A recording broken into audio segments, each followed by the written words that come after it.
Este é um encontro da educação continuada do grupo de estudos do ectoplasma. Nós somos um grupo, né, grande, que nós temos uma proposta de levar assistência espiritual espírita dentro do tripé da doutrina espírita que abrange a ciência espírita, né?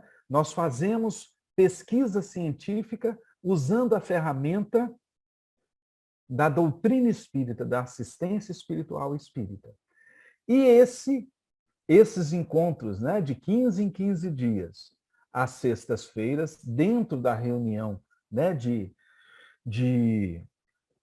desenvolvimento da mediunidade do Grupo Espírita Casa do Caminho, é onde nós temos a oportunidade de ofertar conhecimento para que estes irmãos possam ser os voluntários do grupo de estudos do ectoplasma. Nós contamos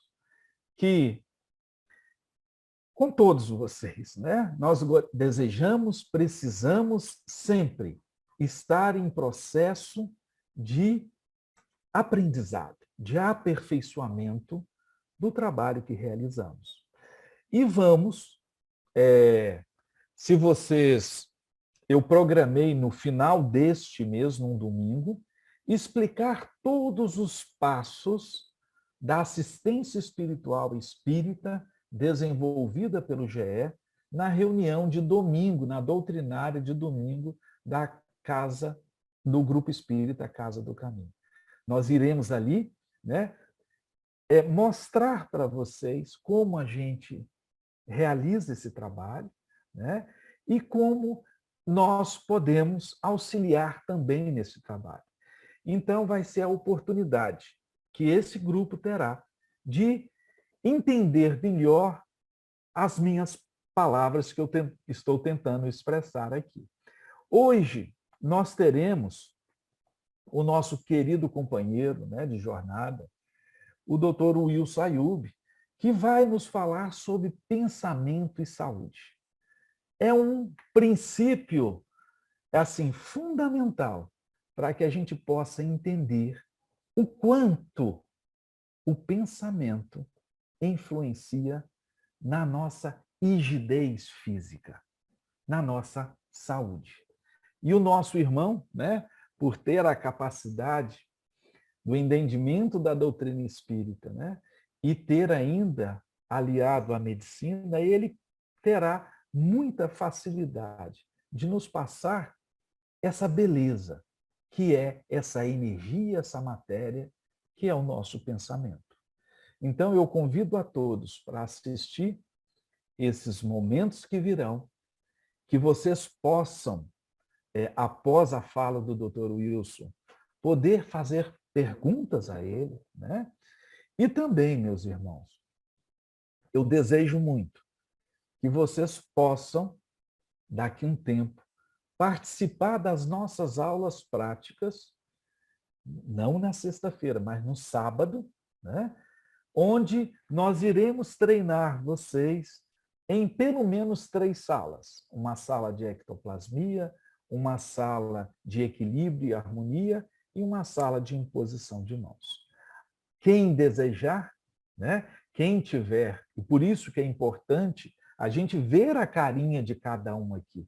Nós precisamos ter interação para que a gente possa saber quem está em condições, né, de nos ajudar. Então, esta é uma aula de interação, tá certo? Nós queremos conhecer cada irmão que está aqui dentro e queremos ofertar, além do conhecimento teórico, um conhecimento prático, para que vocês, bem próximo, daqui a um futuro bem próximo, possa nos auxiliar a levar aos irmãos que estão em tratamento de saúde as benécias do tratamento espiritual, porque isso vai refletir no resultado final. Então, com essas palavras, né, eu desejo encorajá-los ao estudo, à prática e está aqui neste momento, né, fazendo esse trabalho de aperfeiçoamento do conhecimento. E com a palavra, o nosso querido Wilson Ayub, o nosso mentor aí desde 2017, que está conosco, comandando a nossa equipe médica, que ele vai dar um presente para nós. Vai falar sobre o pensamento e o reflexo do pensamento na saúde. É com você, querido Wilson. Inicialmente, nós temos que conceituar a saúde, né? Porque é importante, como a definição de saúde hoje é o bem-estar, né? Todos, várias vezes já falamos sobre isso, né? Não é só ausência de doença, mas é o bem-estar físico, emocional, psíquico e social, espiritual do indivíduo. O indivíduo tem bem-estar, mesmo que às vezes portando uma doença, ele é um indivíduo saudável, né? Até mesmo porque, na definição de Emmanuel se aprofunda mais ainda quando ele fala que é a verdadeira harmonia da alma. E a alma é a fonte de quê? Do pensamento, do sentimento, né? Então, quando a alma está em harmonia, nós vamos ter harmonia e equilíbrio das nossas células. E, às vezes, ele e ele complementa ainda que, para que alcancemos essa harmonia da alma, muitas vezes é necessário a contribuição valiosa das doenças. Olha só. Então, ele dá uma outra conotação à doença. A doença como um elemento transformador, um elemento educador, não um elemento de castigo, de punição, mas um elemento de que nós devemos refletir sobre o que está nos desequilibrando, desarmonizando a nível da nossa alma que está levando a nos adoecer. Então, é um chamado, é um sinal de alerta, um ponto de mudança, de mutação, onde nós devemos nos despertar para isso. Por quê? Porque quando nós vamos ver aqui no estudo da noite, o nosso pensamento, que ele é qualificado pelos nossos sentimentos, ele, então, é fundamental no equilíbrio das nossas células orgânicas, né? Então, nós vamos ver aqui alguma coisa. Na outra vez, a gente apresentou isso e achamos que foi importante falar sobre isso, né? Sobre o nosso cérebro. O nosso cérebro. Porque o cérebro, como André Luiz nos coloca, é o ninho da nossa mente. Ele coloca que é o ninho da nossa mente. Então, para nós encarnados, a mente ela se manifesta através do equipamento cerebral. Então, o equipamento cerebral é um instrumento para a manifestação da nossa mente. Antes, eu queria até conceituar um pouquinho sobre mente e pensamento. Emmanuel e André Luiz nos colocam muito sobre isso, né? Que a mente é um atributo do espírito, né? No livro Pensamento e Vida, ele coloca que a mente é a parte desperta da nossa consciência. Aquilo que nós já despertamos da nossa consciência, né? É um atributo do nosso espírito. Muitos até confundem mente com espírito, né? Mas ele coloca que o espírito é um ser. O espírito é um ser, tem uma essência. A mente já não tem, é um atributo desse ser, né? Então, é um pouco diferente. Mas a mente seria, então, esse conjunto de pensamento, de sentimento, de ideias, de aspirações, de propostas nossas. Tudo isso inclui como departamento mental nosso. Tem um livro, no Pensamento e Vida, no 2º capítulo, o Emmanuel coloca que a mente pode ser, basicamente, são 4, nós podemos dividir em 4 departamentos, né? Como se fosse um gabinete da mente. Tem o gabinete do desejo, né? Que são nossas aspirações, nossos propósitos, que estimulam a gente a lei do trabalho, para a gente crescer, desenvolver. Tem o departamento da inteligência, que é onde nós adquirimos habilidades intelectuais, onde nós evoluímos no nível de mente, né? De raciocínio. Tem o departamento da memória, as reminiscências, as lembranças daquilo que nós já assimilamos, incorporamos na nossa mente no nosso processo evolutivo. Tem um departamento também, então, da inteligência, do desejo, da memória, e ele fala mais um, se não me engano, ele fala outro departamento aqui. Mas o importante é que, acima de todos eles, está o departamento da vontade. Isso que é interessante, o departamento da vontade, né? Então, ele coloca que o departamento da vontade ele está acima de todos esses departamentos que nós colocamos aí agora para vocês. Só para poder lembrar aqui melhor do livro, Pensamento e Vida, aqui, o departamento de desejo, em que opera os propósitos e aspirações, departamento da inteligência, departamento da imaginação, esse que faltou. Coloque a imaginação onde nós amealhamos as riquezas do nosso ideal e da nossa sensibilidade. Mas o importante é que de tudo isso, que engloba a nossa mente, existe um comando central, existe um gerente, existe um CEO, né? CIO, que é a nossa vontade, que é do espírito. Então, através da nossa vontade, que é um instrumento que pode mobilizar todas essas estruturas aí. Através da vontade que nós controlamos, administramos aquilo que pensamos, aquilo que idealizamos, aquilo que projetamos, aquilo que memorizamos. E a vontade está no nosso livre-arbítrio. É uma capacidade que nós temos, um poder que nós temos de controlar nosso pensamento, nossa vontade, aquilo que nós queremos da nossa vida, os nossos propósitos e tudo mais. Mas, então, a primeira coisa que eu queria falar sobre essa vontade. Aqui eu vou falar alguma coisa sobre o nosso cérebro. O cérebro nosso, ele vai crescendo, só para você ter uma ideia, o nosso cérebro pesava 500 gramas há 2 milhões de anos atrás, nos hominídeos. 500 gramas. Ele foi crescendo de tamanho, hoje ele já pesa 1,5 kg, 1.500 gramas, 3 vezes mais do que pesava no início do nosso desenvolvimento como hominídeos, né?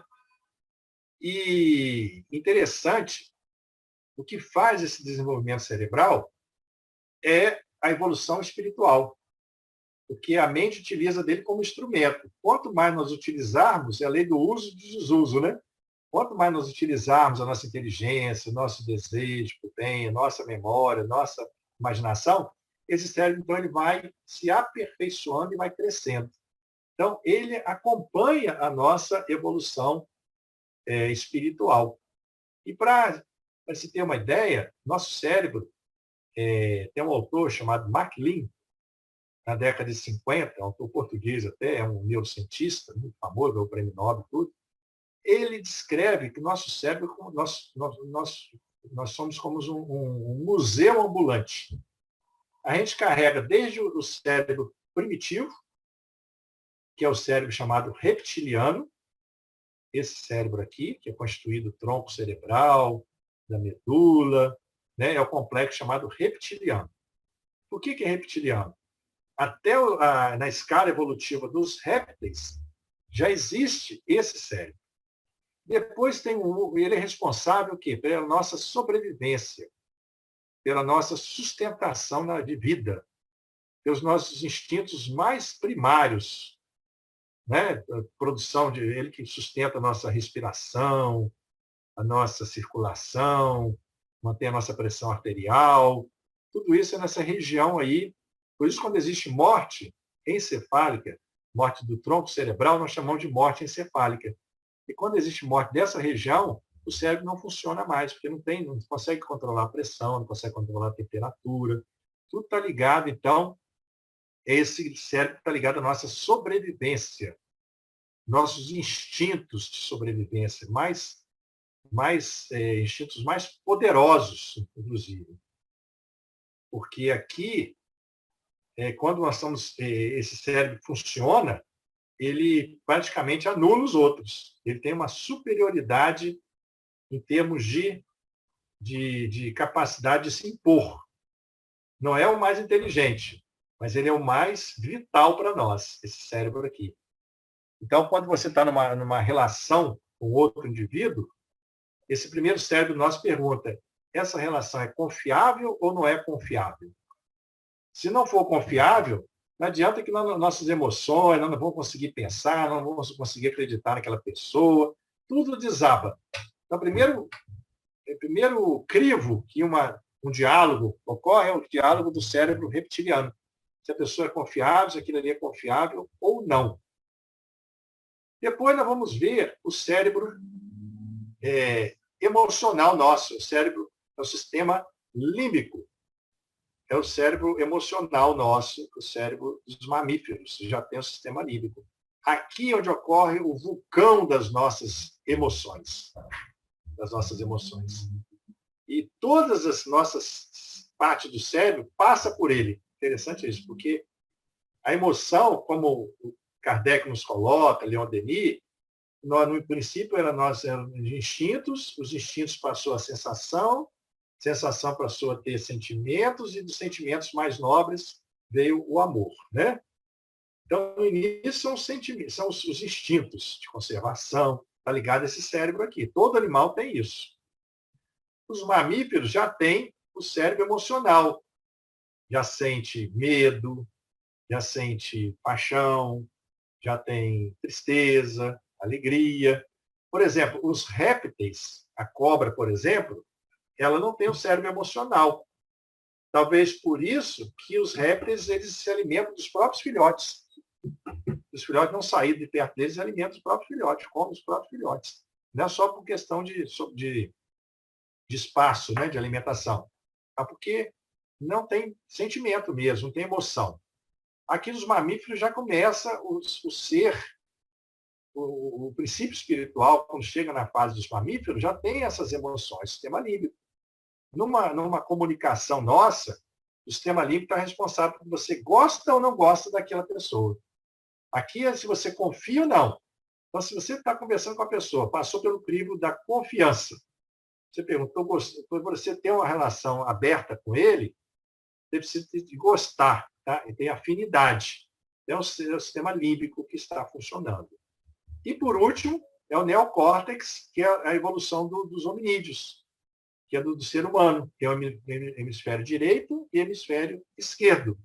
O direito está ligado com as nossas intuições, nosso pensamento abstrato, e o hemisfério esquerdo está ligado com as ideias concretas, o raciocínio lógico, a matemática, a linguagem, está no hemisfério esquerdo. Isso aqui, então, é uma evolução do ser humano. Interessante que tem uma frase na medicina que diz que a ontogênese recapitula a filogênese. O que quer dizer? Onto é o desenvolvimento embrionário nosso. E filo é o desenvolvimento da nossa espécie humana. Então, por que a ontogênese recapitula a filogênese? Porque no início do embrião, tem uma fase que nós somos iguais aos répteis. Só existe o cérebro reptiliano, nós temos brânquias, nós respiramos pelas brânquias e tudo mais.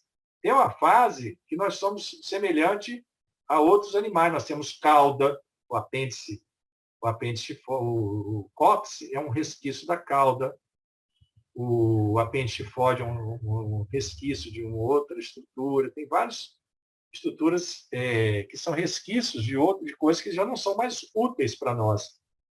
Mas o embrião passa por toda essa parte. Tem uma fase que ele tem cauda, tem uma fase que ele tem brânquia, até chegar no homem. Por que isso? Aí entra o conhecimento que nós temos do perispírito, modelo organizador biológico. Ou seja,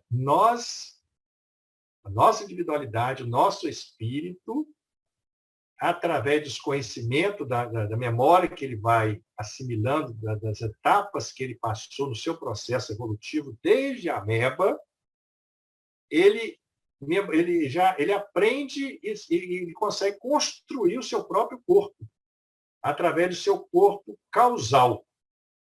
O corpo causal é o corpo que vai emitir os pensamentos e ele que vai produzir o nosso corpo astral. Do corpo astral, que é o nosso perispírito, é um molde para formar o nosso corpo físico, né? Através do duplo etéreo, passa pelo duplo etéreo.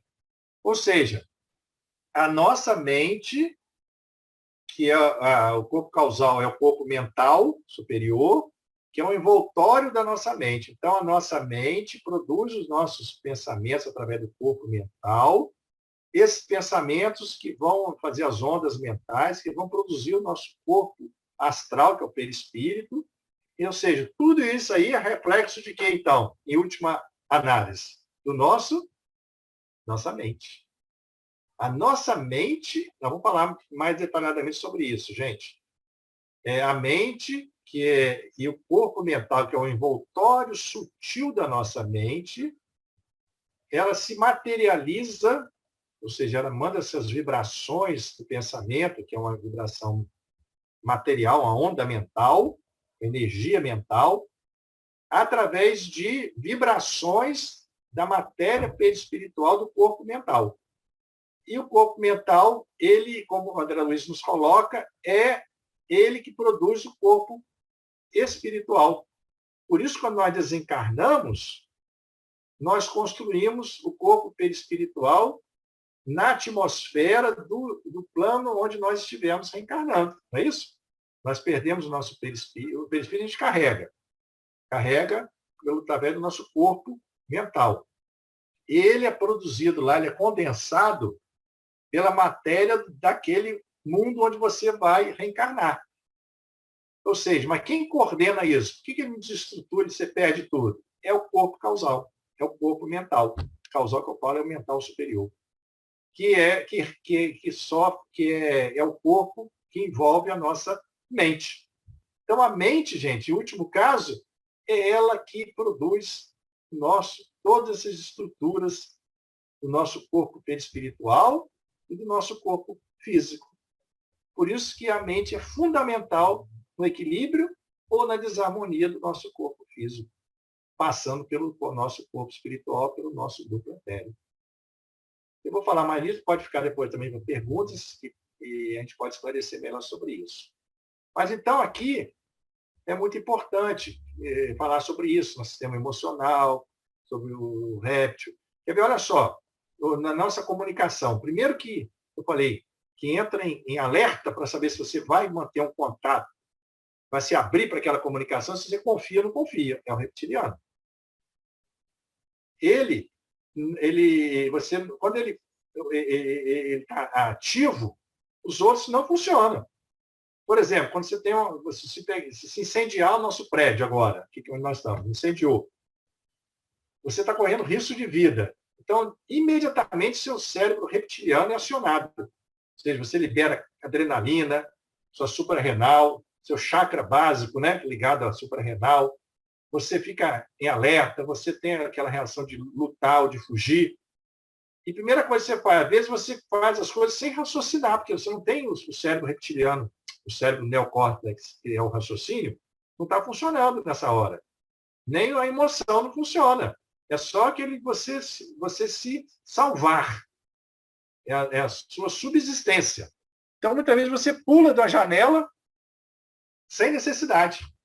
Você está no 20º andar, você pula daquela janela sem pensar, pô, será que o elevador, será que a escada não está aberta? Será que eu não podia entrar? Mas você não consegue pensar.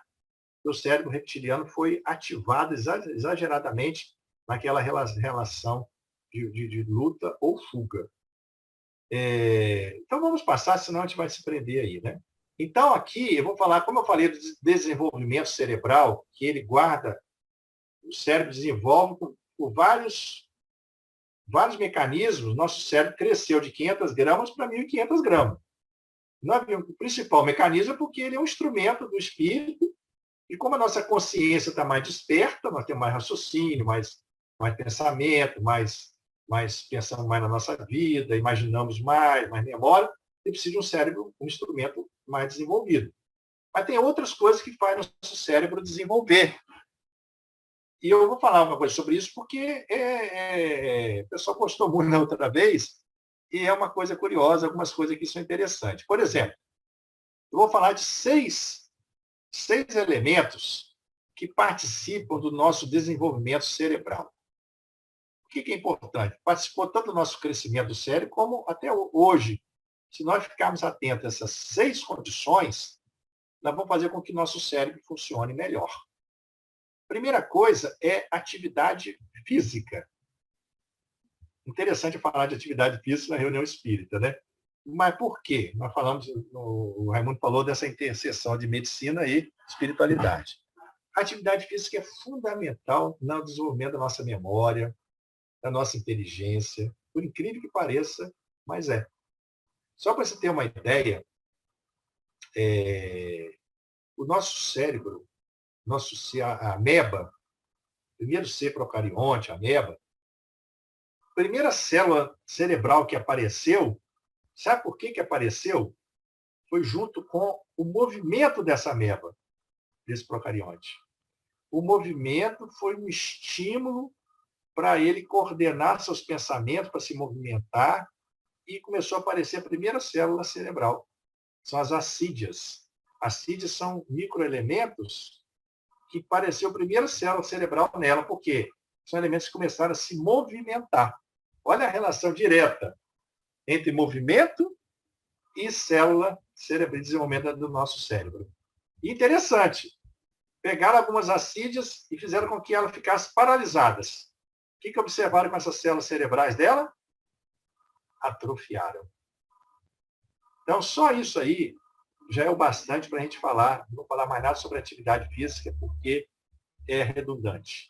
Como é importante a atividade física no desenvolvimento do cérebro. Depois eu posso comentar nas perguntas. Emoções. Vivenciar nossas emoções. Emoção que nos mantém vivos. Então, seria reconhecer as nossas emoções. Tem gente que vive nem reconhece a emoção, não sabe nem o que está passando. Tem uma reação, não está sentindo bem, não consegue perceber que aquilo ali é uma raiva de alguém, que está guardando uma mágoa, ou que ele está sentindo uma preocupação excessiva, né, um ansioso, né? Ou que ele está tendo uma tristeza por algum motivo que está levando a ter sentimentos depressivos. Então, reconhecer suas emoções, nomeá-las, né, como eu falei, validar, ver se aquela emoção é válida ou se é só uma criação da sua mente. Porque a emoção é interessante. O nosso sistema límbico, ele reage tanto a perigos físicos, a situações físicas, pelo nosso sensório, aquilo que nós vemos, nós ouvimos, pelo nosso tato, pelos órgãos de sensibilidade nossa, ou também por perigos imaginados. Então, se você imagina que o chefe está te perseguindo, que fulano não gosta de você, você está num lugar que ninguém está olhando para você, ninguém gosta de você, você vai ficar triste, você vai ficar depressivo, sua autoestima cai. Por quê? Você está com uma emoção que não foi validada. Uma emoção que existe, mas que não tem uma causa, você que está criando ela. Então, isso é muito importante, as emoções. E gerenciá-las. Como é que você gerencia nossas emoções? Através da vontade. Né? Administrando através da razão. Muitas vezes a emoção é um cavalo descoordenado, a razão não consegue coordenar. Mas você pode estar guardando mágoa.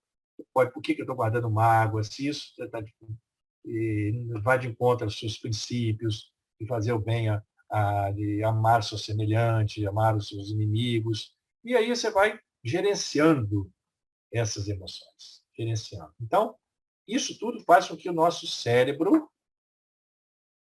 se fique saudável e desenvolva.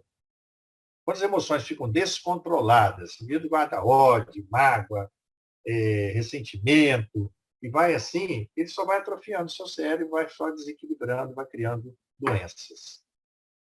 A terceira situação é a alimentação saudável. Né? Lógico que o cérebro, que ele é irrigado pela circulação, pelas artérias, ele precisa de elementos nutritivos, carboidratos, na dose certa, sem esses exageros, proteínas, né?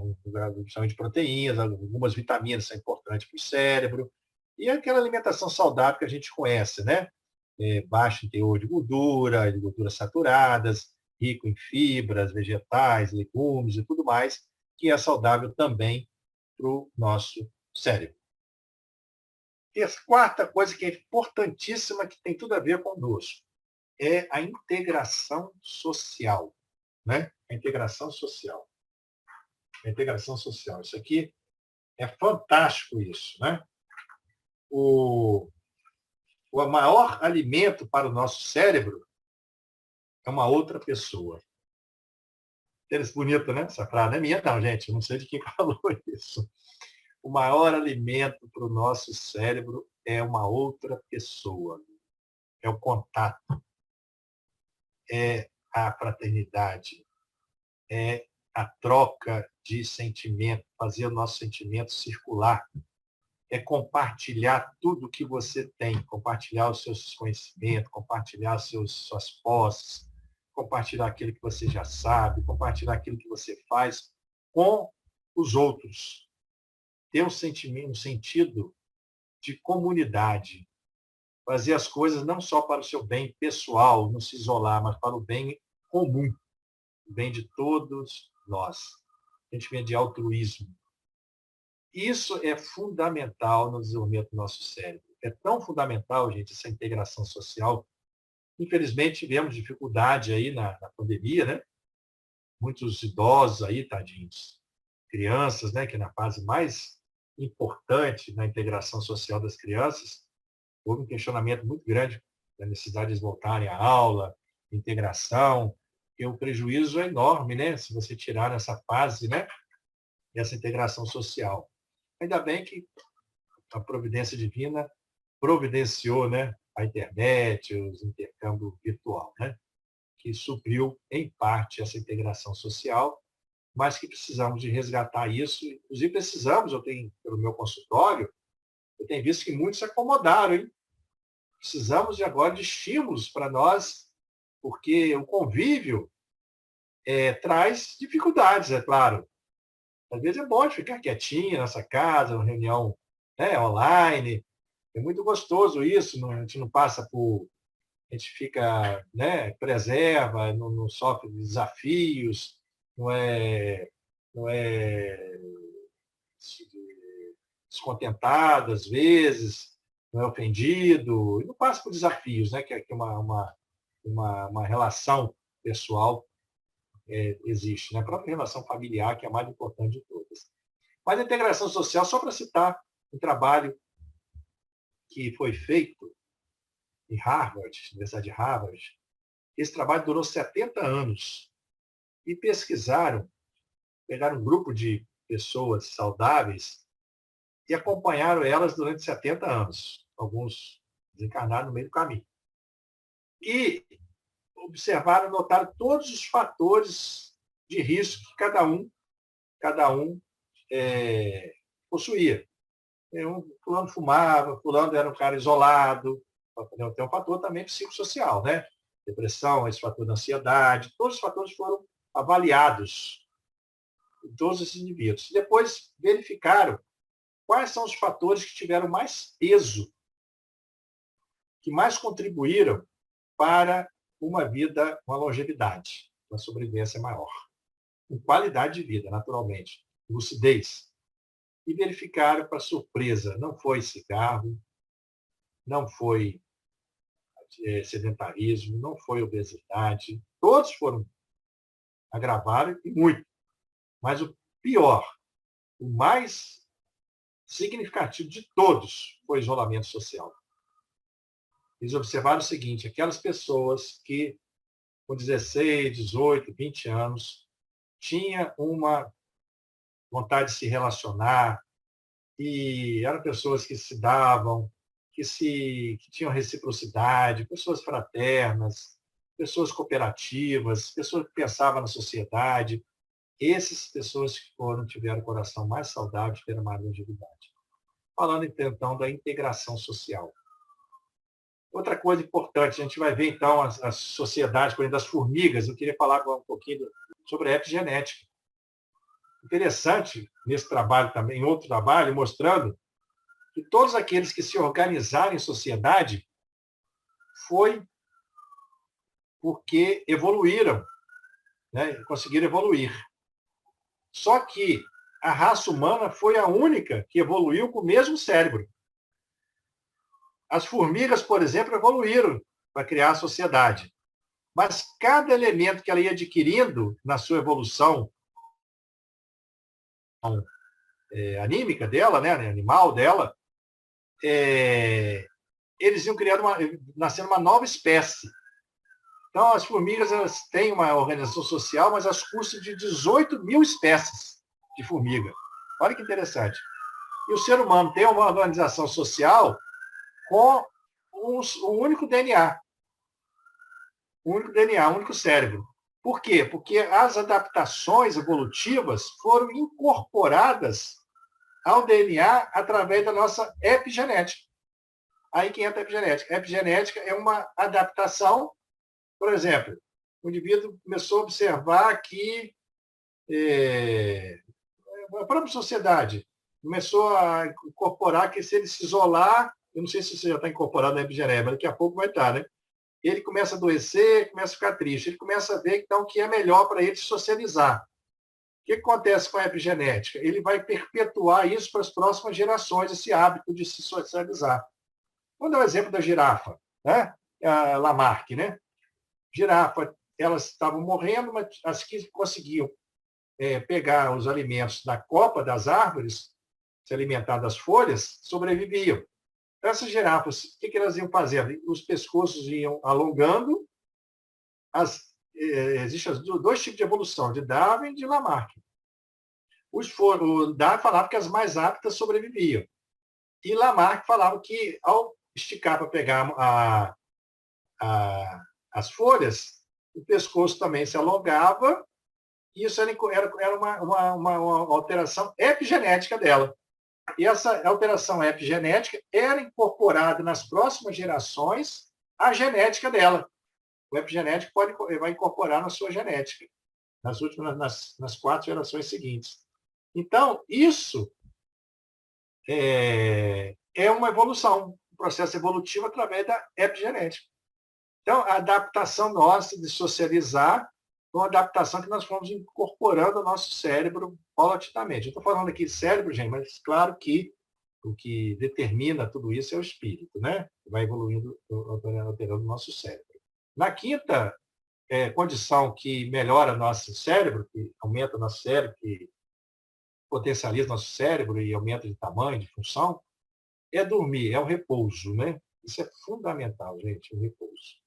Então, mais do que provado, pessoas que têm privação de sono, animais fazem privação de sono, atrofia, perde memória, perde inteligência. Então, essa é outra coisa importante. E sexto é o estresse, desafios. Os desafios, eles são importantes, são treinamento para o nosso cérebro. É através do desafio que a gente estimula a nós pensarmos em soluções, a nós enfrentarmos as emoções, naquele desafio, emoção, às vezes, de fracasso, de derrota, e saber superar isso. Através do desafio, a gente começa a perceber que precisamos de ter mais empatia com o outro, não a gente se isola, ter mais sentimento de solidariedade. Então, o estresse, ele não é totalmente ruim. Ele não é de todo ruim. O estresse seria um estímulo para você crescer, são desafios. É claro que aqui tem um exemplo clássico. Um trabalho clássico. O estresse nessa linha verde aqui são os desafios, as situações que nos ameaçam, que nós enfrentamos com resiliência, né? Com resiliência, que nós absorvemos aquilo. É o trabalho dentro de um grau de moderação, sem ser excesso, sem ser pouco. Então, o trabalho, o estudo, a prova, tudo que esse estímulo que a gente tem, nos estressa. Esse estresse faz a gente crescer. Agora, quando ele está em excesso, essa área em vermelho aqui, aí já dá fadiga, exaustão, síndrome de burnout, né, devido à depressão, estafa. O quê? Você começou a se exigir mais do que a sua capacidade de reagir. Ou então a sua imaginação, aquele estresse que o indivíduo entra em fadiga crônica, é porque às vezes você cria inimigos, agressores, que às vezes nem existem de fato.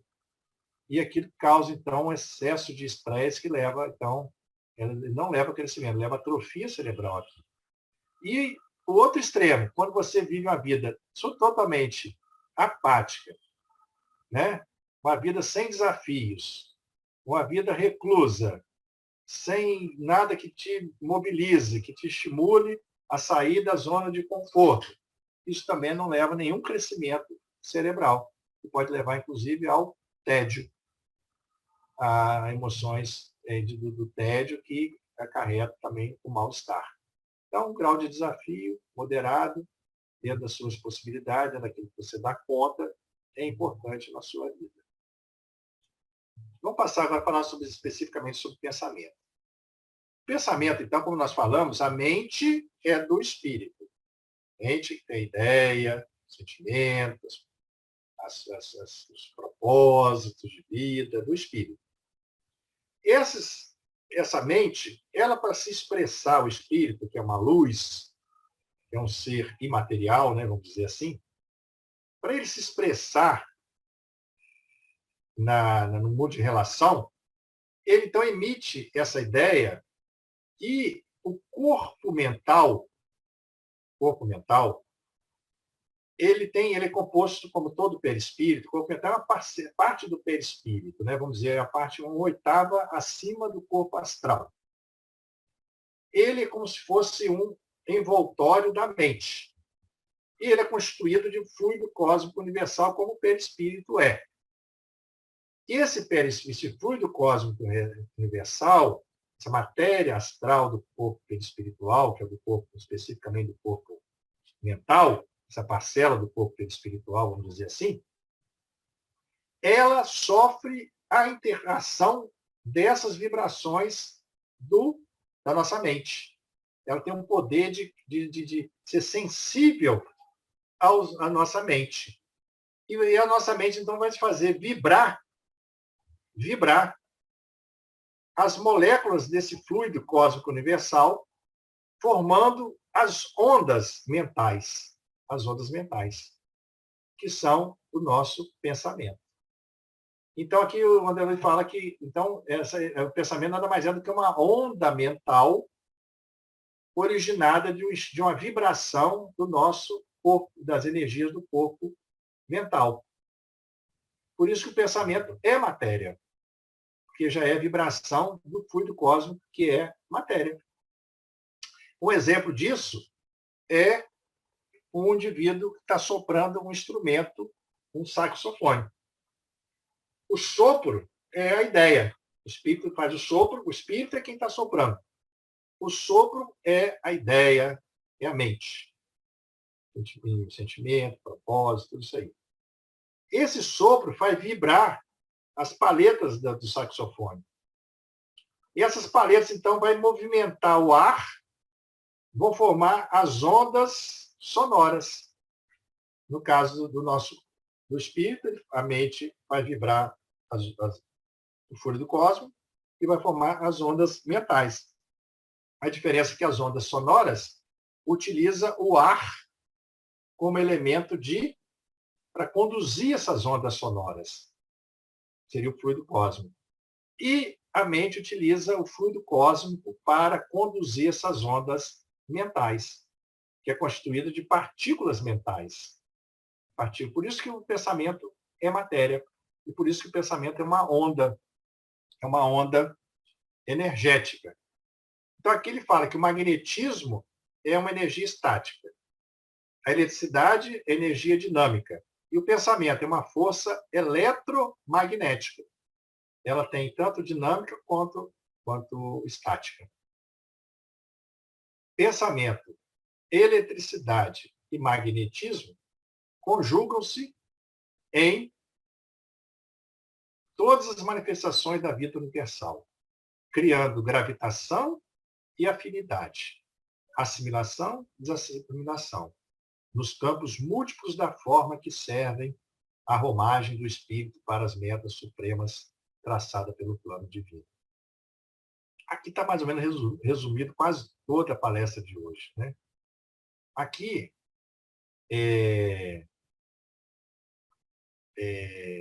quando ele fala que pensamento, eletricidade e magnetismo são forças, né? Elétricas, forças da natureza. Conjugam-se em todas as manifestações da vida. Então, ele compara o pensamento a uma onda elétrica, a uma onda magnética. Não é?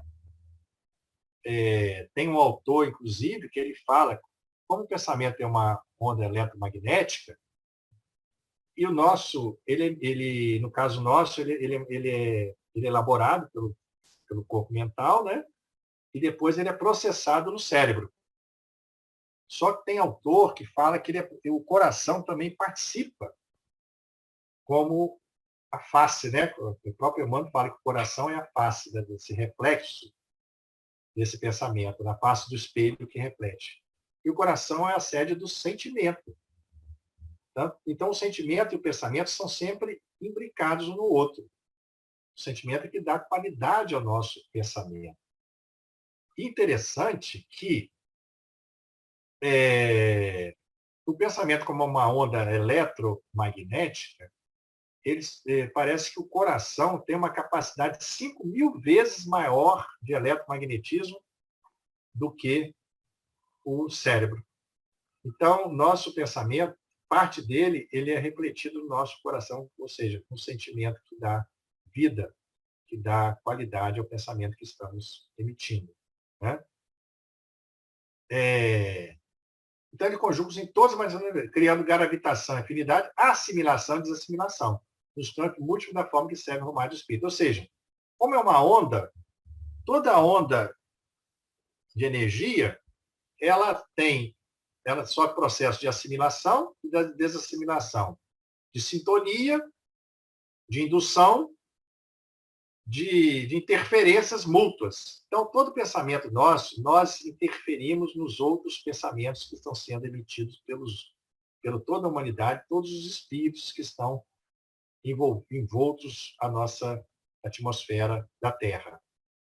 Ou seja, nós vivemos numa sociedade de pensamentos, uma teia mental.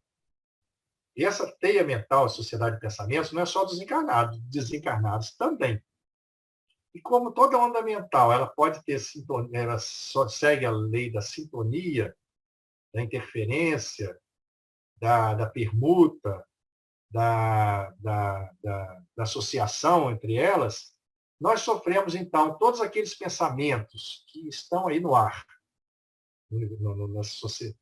nesse meio mental aí, todos os pensamentos que estão sendo lançados na humanidade, naquele desencarnado nesse momento, nós entramos em sintonia com todos aqueles que se assimilam conosco. Diga como pensas, que eu te direi com quem andas. Ao contrário, né? Diga como pensas, que eu direi com quem andas. Ou seja, se nós estivermos emitindo pensamento negativo, de ódio, vingança, ambição, violência, nós vamos associar com todos esses pensamentos que estão afinizados conosco e vão interferir, vão reforçar esse sentimento em nós. Olha como é que é importante orar e vigiar. Nós temos o poder de irradiar pensamentos positivos ou negativos. Mas também nós temos a obrigação de colher as influências negativas ou positivas daquele pensamento que estamos emitindo. Primeiro, que o pensamento que estamos emitindo vai atuar primeiro nas nossas células. E segundo, que eles vão ser potencializados pelos pensamentos que estão vibrando junto conosco. Olha a necessidade da oração, olha a importância do vigiai, para que não nos alimentemos. Ou seja, por isso que a gente fala que a guerra no mundo é a soma da violência de cada um de nós. Quando cada um de nós evolui um pouquinho, desperta um pouco de amor, você está contribuindo para o universo ficar mais amoroso, para as ondas de amor ficarem circulando no universo. Quando você desperta um sentimento negativo, você está contribuindo para o universo ficar mais negativo. Então, é a soma de todos os pensamentos. Isso que vão criar as guerras, vão criar todas as coisas que às vezes a gente acha que está fora do contexto, mas é a nossa situação evolutiva do momento. 10 minutos, E essa doutor. guerra, ok. E essa guerra que nós estamos presenciando, que a gente acha inacreditável, um absurdo, mas isso é consequência do que nós, a humanidade, temos esses pensamentos em nós. E interessante que, como a gente sabe que estamos num momento de transição, vou falar um pouquinho sobre essa guerra, né? Momento de transição, pensamento meu, né? Momento de mudança, né? Para o mundo de regeneração, os espíritos falam que nada pode ficar encoberto nesse período. Tudo tem que vir à tona. É como se fosse uma piscina que estava cheia de lodo, cheia de sujeira embaixo. Mas aparentemente a água estava mais ou menos limpa. Mas para a gente poder melhorar o padrão, a limpeza dessa piscina, mudar o padrão do planeta, do mundo de regeneração, precisamos de chacoalhar esse fundo da piscina.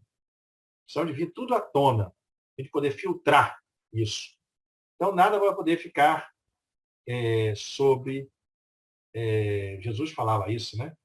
Eu não lembro agora a passagem, mas ele falava que nada poderá ficar oculto, né? Sobre...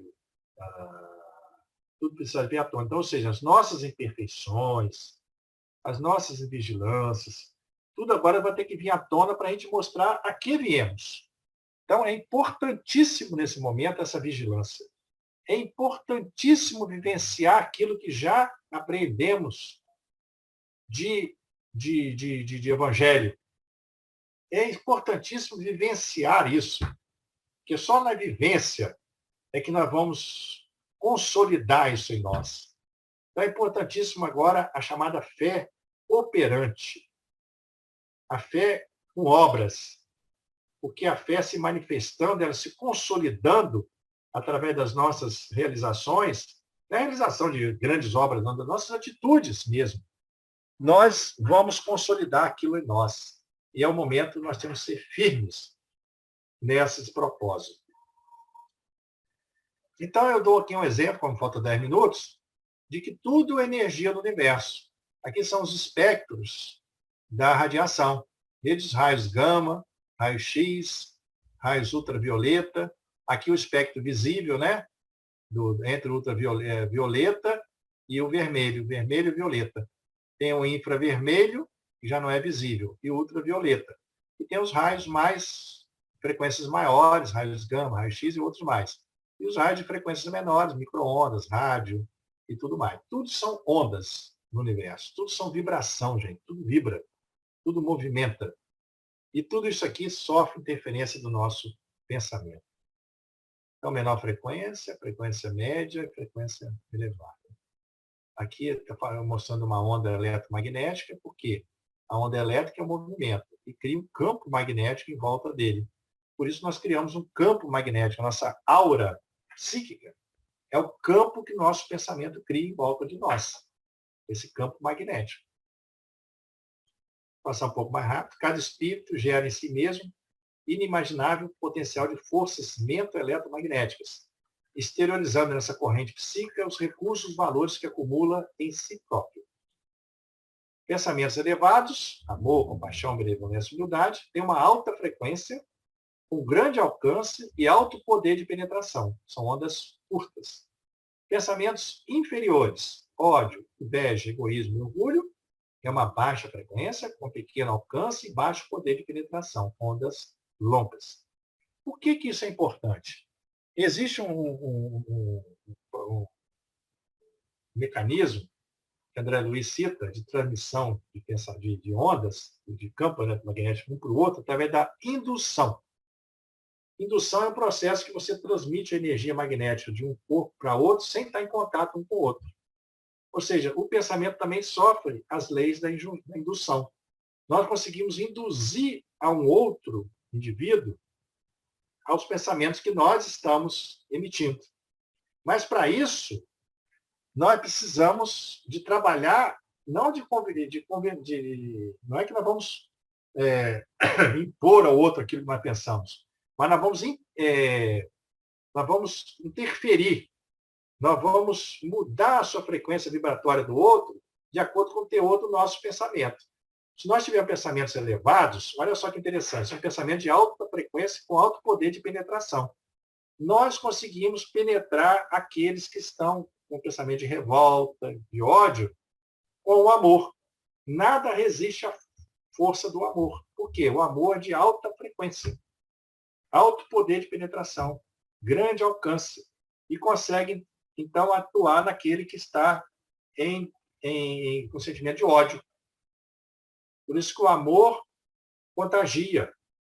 O amor é capaz, Gandhi falava isso, o amor de um homem é capaz de transformar toda a humanidade, porque ele de grande alcance, são pensamentos elevados, alta frequência. E pensamentos inferiores, quem está com ódio, é muito difícil contagiar aquele que está com amor. A treva nunca contagia a luz. Nós tivemos 2 cômodos, separados por uma parede. Um está totalmente luz, o outro totalmente escuro. Nós fizemos uma comunicação, a treva não consegue escurecer a luz. É a luz que vai iluminar a treva. Então, a importância de desenvolver sentimento de amor, a importância que nas orações que a gente faz com fervor, com bons sentimentos, para a gente alcançar longo alcance, penetrar nas esferas superiores. Então, aqui eu falei do corpo causal, é mais ou menos isso aqui que eu vou falar para vocês. Tem o corpo espírito, que é a sede da mente. A mente, ela, através do corpo causal, ou chamado, é o corpo mental superior, o corpo causal. Tudo aqui é corpo mental. A mente, então, ela se materializa com ondas mentais, radiações mentais contínuas, através de coesão e equilíbrio molecular. E essas ondas mentais vão atuar numa oitava, tudo é vibração, gente. Vibração, eu falo em oitavas, né? Numa oitava inferior, tem o corpo astral. Na oitava superior, corpo mental. Na oitava superior, mais ainda, corpo causal, que é o corpo mental superior. Então, esses pensamentos vão atuar no corpo astral, que vão atuar no corpo físico. Daí que o pensamento pode ser fonte da doença ou da saúde, de acordo com o teor desses pensamentos. Então, no corpo astral, existe uma condensação dessas vibrações do pensamento e vão ser mais condensadas ainda no duplo etéreo, que vão atuar no corpo físico.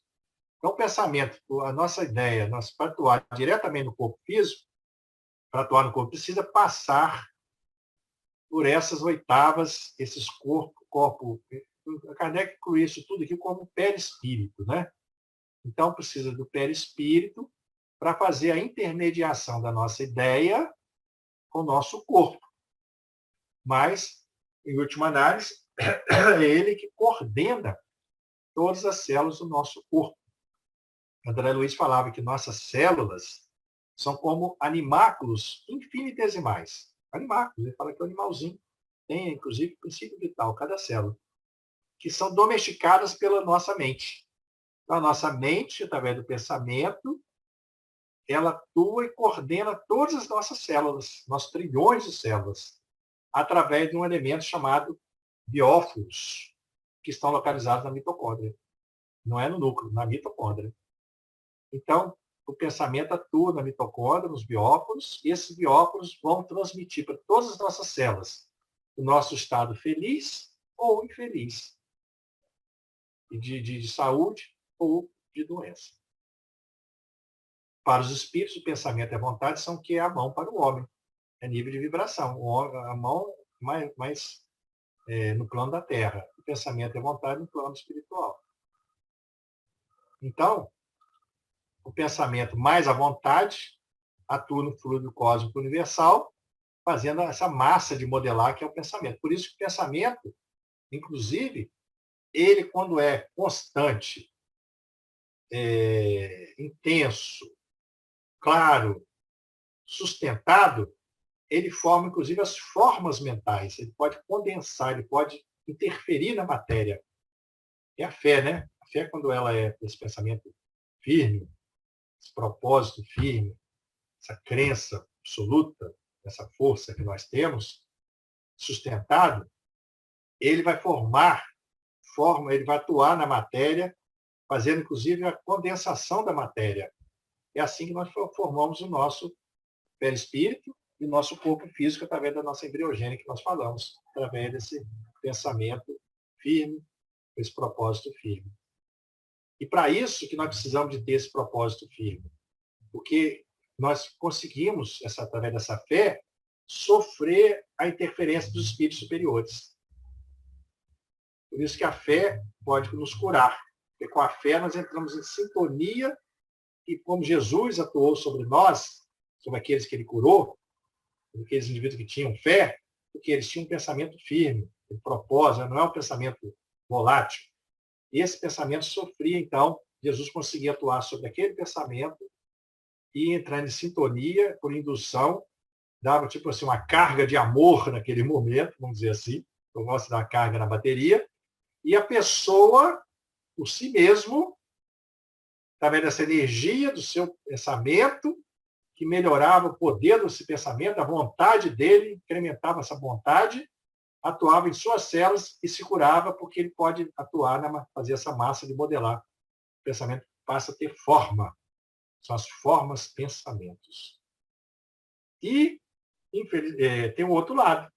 Eu falei da fé, que pode nos curar. Eu falei, agora preciso falar também do medo, que é uma emoção prejudicial e deletéria. Através do medo, nós desacreditamos. Nós deixamos de nos sintonizar com essa energia do bem e do amor.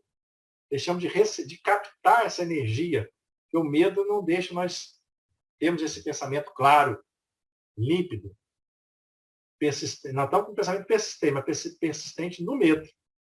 É como se fosse uma fé ao contrário. Por isso que o contrário de medo é fé. O medo é um pensamento persistente, mas negativo, que nos desequilibram e não deixa a gente entrar em sintonia com a espiritualidade superior, com Jesus, que pode nos curar. Então, o medo pode levar a gente a adoecer.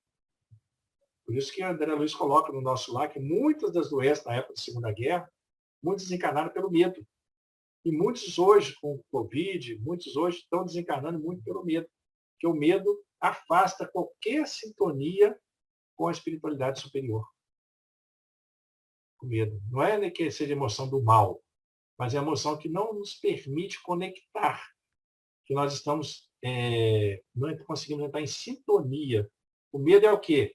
É você não vive o presente, você fica com medo de morrer, medo de que aquilo ali, ou seja, é uma esperança negativa.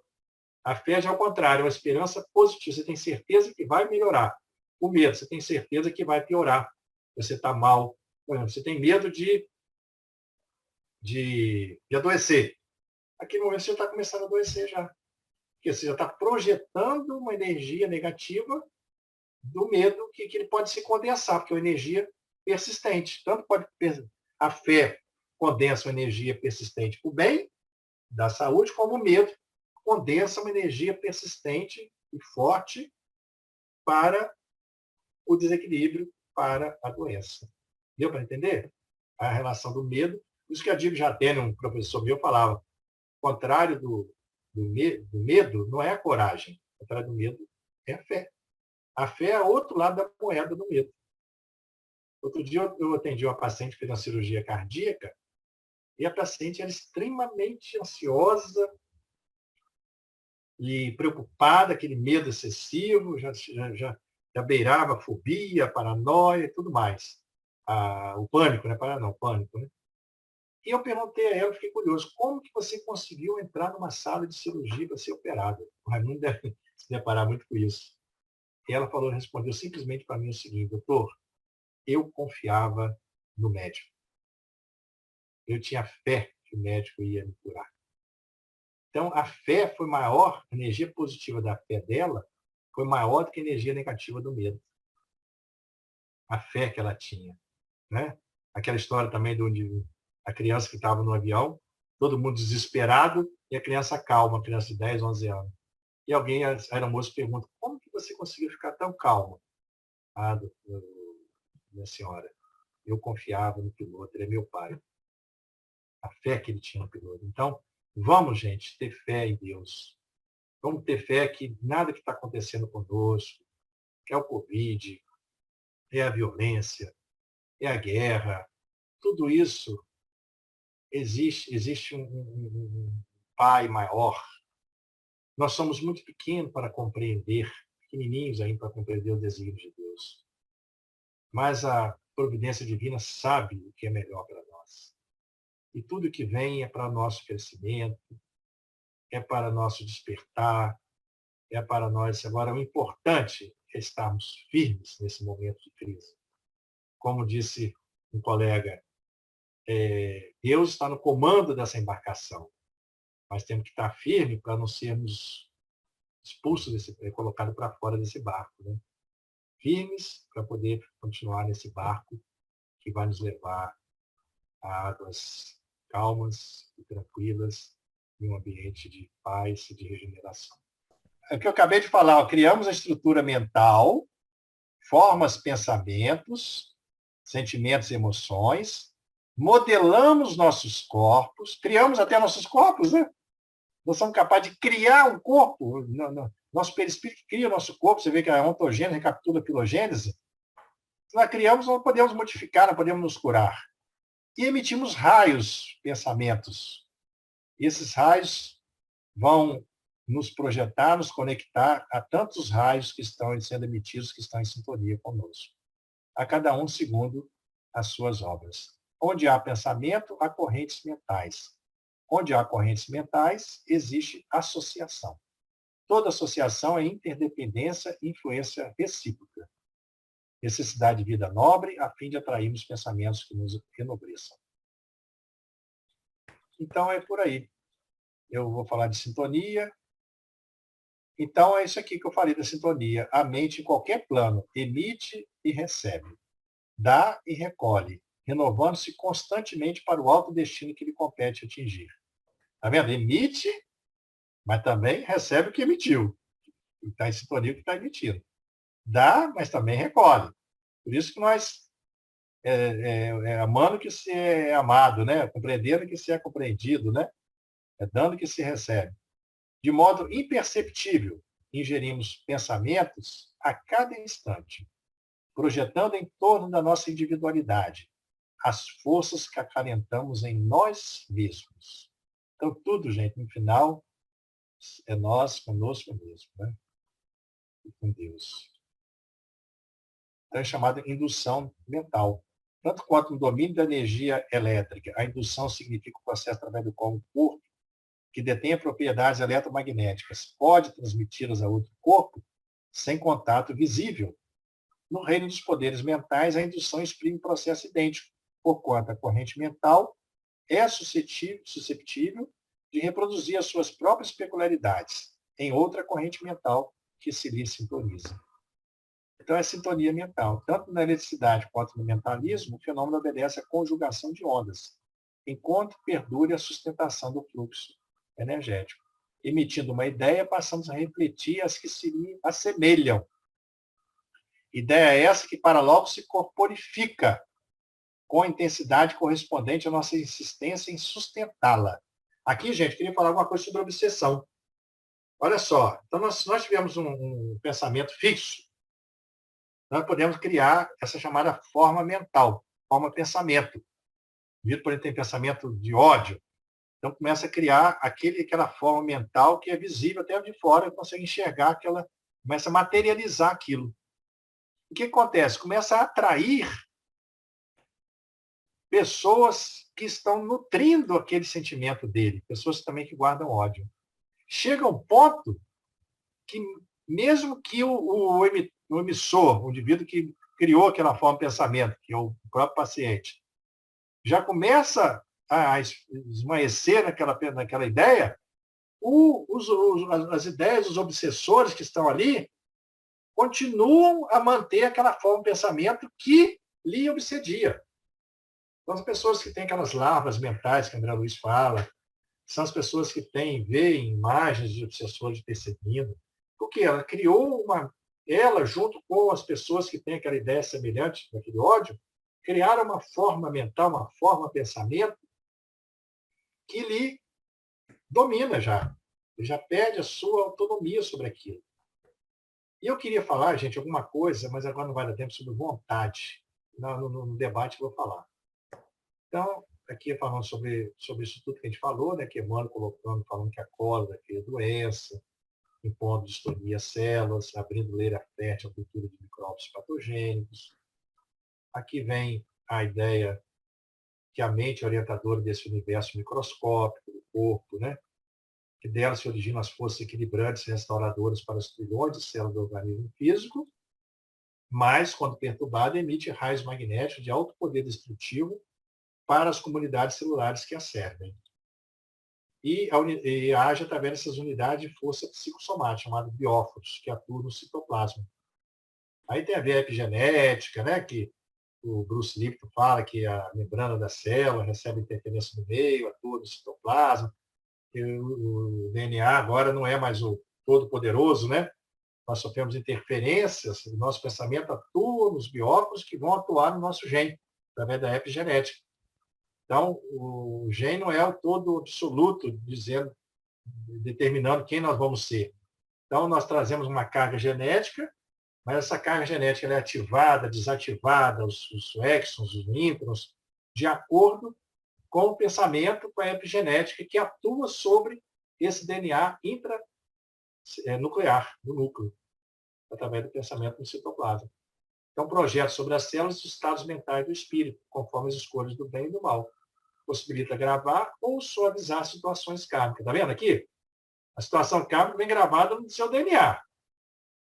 Mas, através do pensamento, fazendo bem, se reformando, deixando de cultivar mais aquele ódio que estava lá guardado, despertando o amor, você consegue atuar nos seus bióforos, no citoplasma, que vão atuar no seu gene, que está nas situações kármicas, modificando, agravando ou suavizando. Então, aqui está explicado o mecanismo pelo qual nós agravamos ou suavizamos uma determinação genética que estava escrita no nosso gene, que é chamado epigenética. Epigenética nada mais do que isso aí. Atuação do pensamento, do meio onde nós vivemos, atuando, agravando ou suavizando as nossas predisposições kármicas que trazemos no nosso gene. O indivíduo tem um gene para desenvolver uma doença X, quando o indivíduo fez um indivíduo era extremamente maldoso, amputava as mãos das pessoas, cometia uma... E aqui vem com a ideia, com o gene para sofrer uma doença neurológica da mão. Então, vem incorporado nele, porque na sua formação perispiritual, quando o seu corpo mental formou o seu corpo mental estava impregnado com essa energia negativa do mal que ele fez. Tá? Estava desequilibrado, desarmonizado. Transmitiu para o corpo físico, que transmite para o seu gene. Só que nessa existência, pela sua educação, que você recebeu dos familiares, você passa a cultivar o amor, você perdoa os seus adversários, você suaviza isso.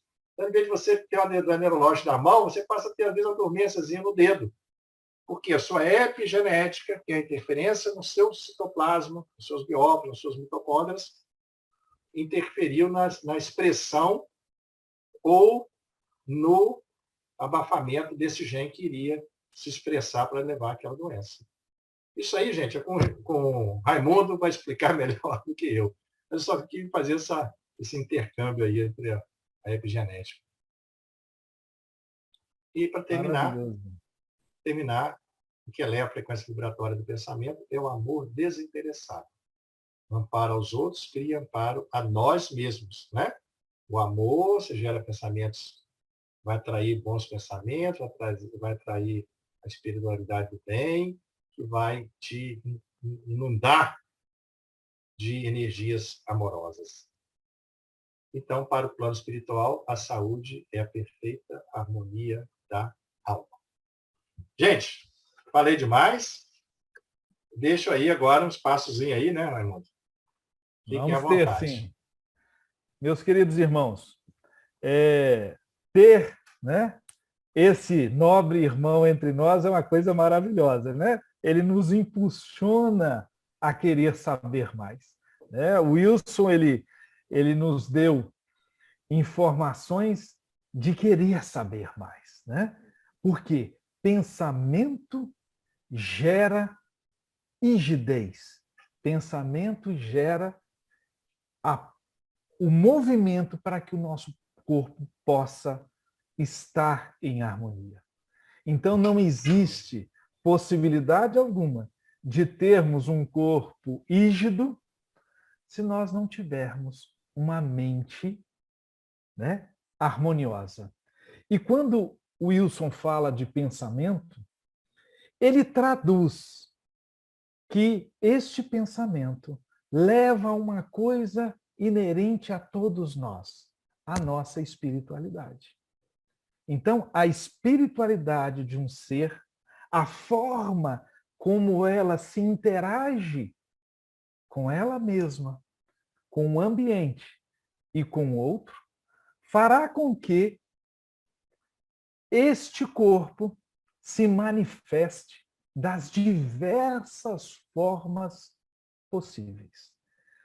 O Wilson citou epigenética, doença, saúde, né? Expressão gênica, gene, né? E vocês podem fazer essa reflexão que o Wilson acaba de falar. Se vocês quiserem uma coisa bem resumida, pegue a dissertação de mestrado que eu fiz sobre espiritualidade, expressão gênica e epigenética, numa linguagem muito fácil para vocês, que vocês vão entender o que é o nosso pensamento. Como o nosso pensamento liga e desliga genes. Como o nosso pensamento faz as doenças acontecerem e as curas acontecerem. Olha bem, o nosso pensamento é uma onda e uma partícula ao mesmo tempo. E isso tem tudo a ver com o nosso grau de interpretar o que somos através da nossa espiritualidade. Parabéns, Wilson. Você sempre é aquele cara brilhante, né? Se eu fosse mais velho, seria o filho que a gente queria ter, né? E então, está aberto as perguntas ao nosso nobre irmão. Vamos lá. Quem levantar a mãozinha vai poder fazer as perguntas.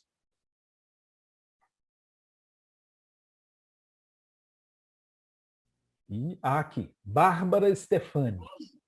Olá, tudo bem? Seja bem-vinda. Obrigada.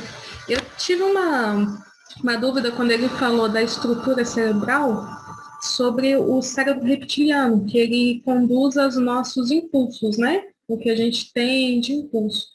E assim, eu lembro que quando a gente é treinado, eu fiz alguns treinamentos na época que eu trabalhava na segurança, e esses treinamentos eles incorporam nas nossas atitudes. Então, antes, numa situação de perigo, de fogo, eu corria, depois dos treinamentos, eu comecei a agir de acordo com eu fui treinada. Então, era uma coisa que eu tive dúvida. A gente tem como também condicionar esses impulsos para uma forma um pouco mais consciente, para a gente agir, como a gente faz nesses treinamentos de sobrevivência, de salvamento. Eu fiquei um pouco... Se a gente Bárbara, com certeza. Com certeza. Talvez eu tenha exagerado mesmo, né, a forma, porque eu falei da forma extrema, né? Quando você está extremamente em risco de vida, né? Eu falei no caso do incêndio, né, no apartamento, você nem raciocina, né? Não consegue, porque aí é questão de vida ou morte, né? Agora, não, é claro... Eu fiz isso. No caso de incêndio, quando Então, uma criança... não, entendi. Eu entrei, tirei a criança e fui fazer o combate de incêndio. Não, Mas eu entendi, claro. Que tem formas... Para isso nós estamos desenvolvendo, na realidade, né? A nossa evolução espiritual, a gente não pode ser escravo do nosso instinto, não é isso? Agora, para a gente ter esse controle, é o que você falou, precisa de muito treinamento. Eu acho que aí que é como as emoções também. A emoção, se você não tiver controle do cérebro neocórtex sobre o cérebro límbico, você passa a ser escravo das suas emoções.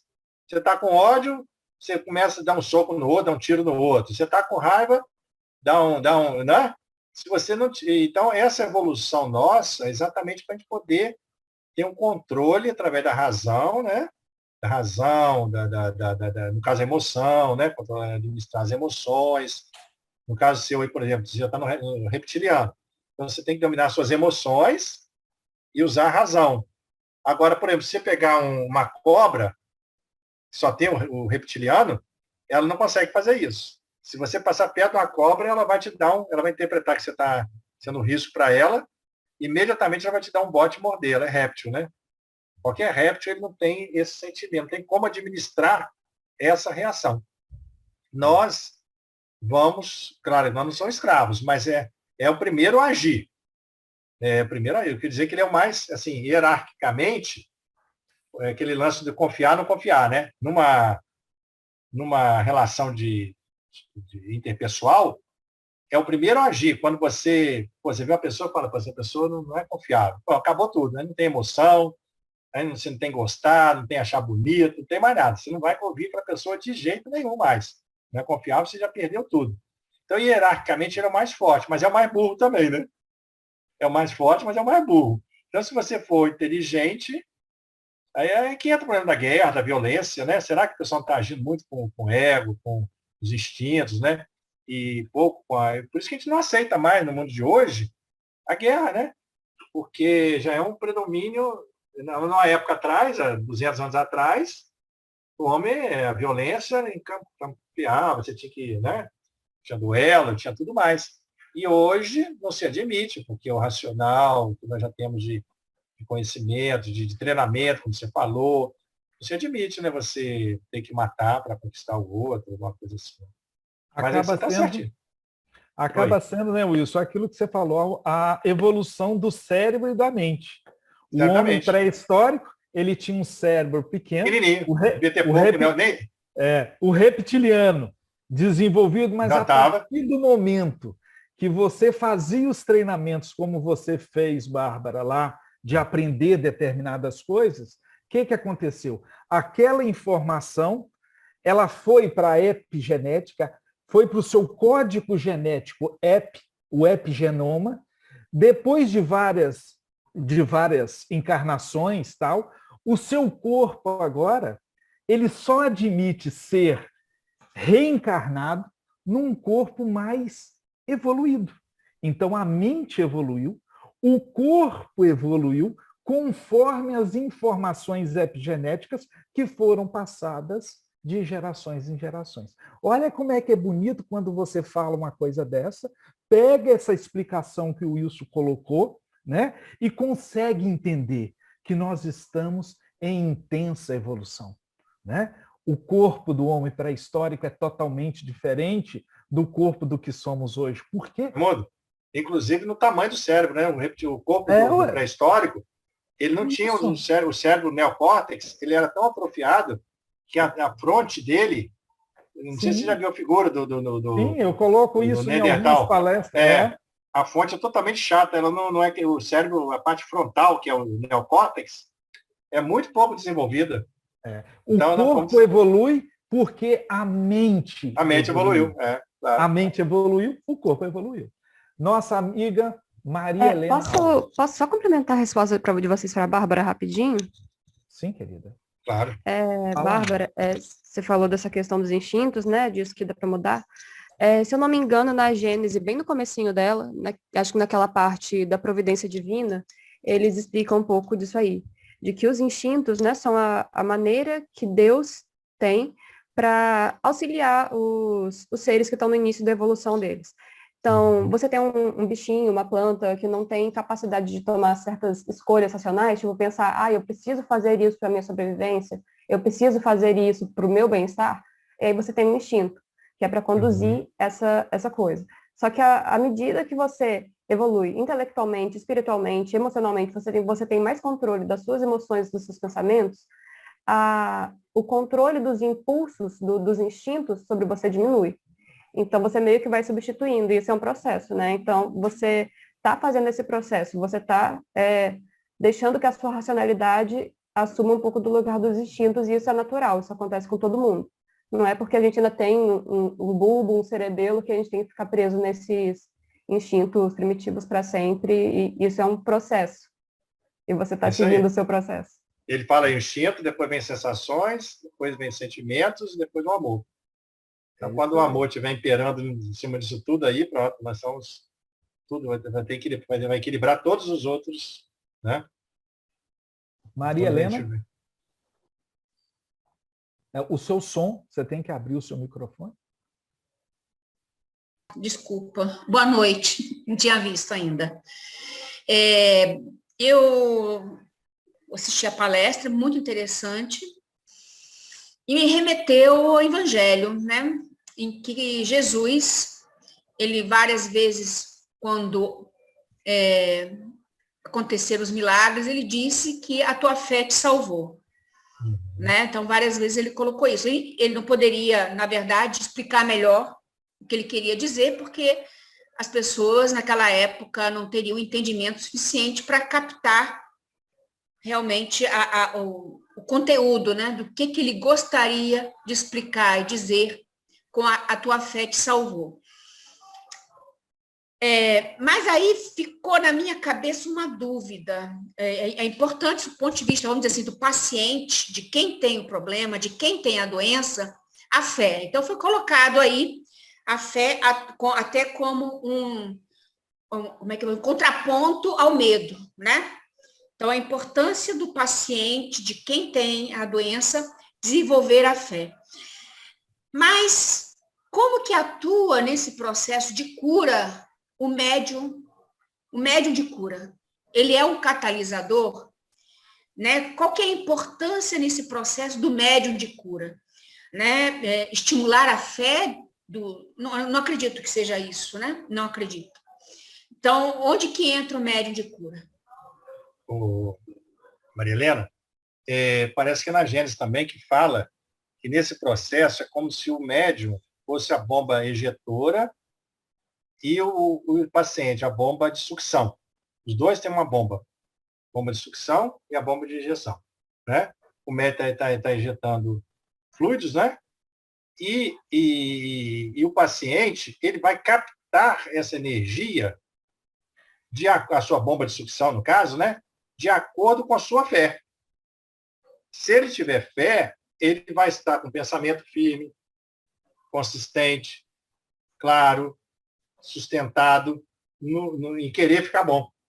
Ele vai acreditar, vai ter a crença, mais do que a crença, ele vai confiar que ele vai ficar bom, que ele vai melhorar daquilo. Essa fé, ela é suficiente?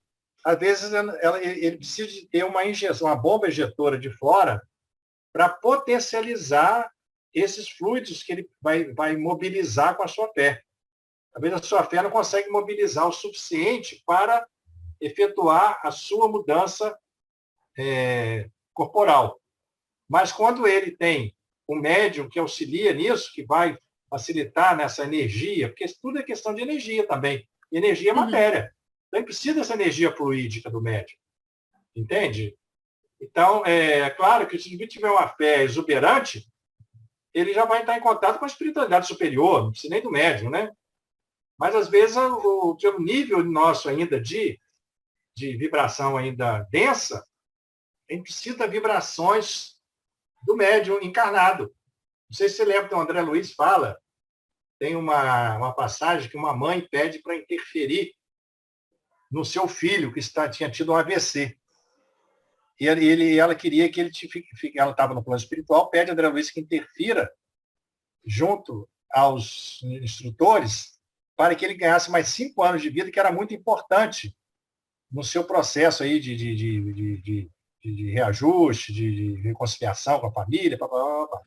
E André Luiz, então, se comove disso e pede ao Calderaro, ao Júlio Calderaro, então vai fazer essa operação para aliviar aquele trombo que estava obstruindo. Mas o que ele faz em primeiro lugar? Para que ele faz? Precisamos de um médium encarnado que seja desprovido de qualquer interesse pecuniário, que tenha o amor no coração, Aí eles foram atrás de Alfredo, se não me engano, acho que é Alfredo. Eu não vou te precisar o livro, que eu não tenho essa memória, não. Mas foram atrás de Alfredo, estava até em sono, dormindo. Esse médium foi que forneceu fluidos para que a espiritualidade manipulasse essas energias e atuasse naquele trombo, dissolvendo o trombo. Então, a gente precisa do fluido energético material, do fluido anímico, do fluido magnético espiritual e fluido magnético humano, né? Precisa do fluido magnético humano. Mas, logicamente, como o Raimundo falou, que esse processo aí, nem sempre o médium é apenas um intermediário, né? Mas o que manda é essa bomba sucção do paciente. Se tiver uma fé muito exuberante, ele vai absorver essa energia, como a mulher hemorroísa absorveu a energia do Cristo sem ele saber. Tamanha a sua fé, tamanha a sua energia, que entrou em sintonia naquele momento. Ela levou tanto o seu padrão vibratório de querer ficar boa, que aquilo ali sintonizou, entrou no processo de indução. Lembra que eu falei indução? Então, dois ímãs, você está perto do outro também fica imantado. Ela entrou em sintonia com o Cristo, entrou em indução e absorveu as energias do Cristo. Ele falou, de mim saiu poderes, né?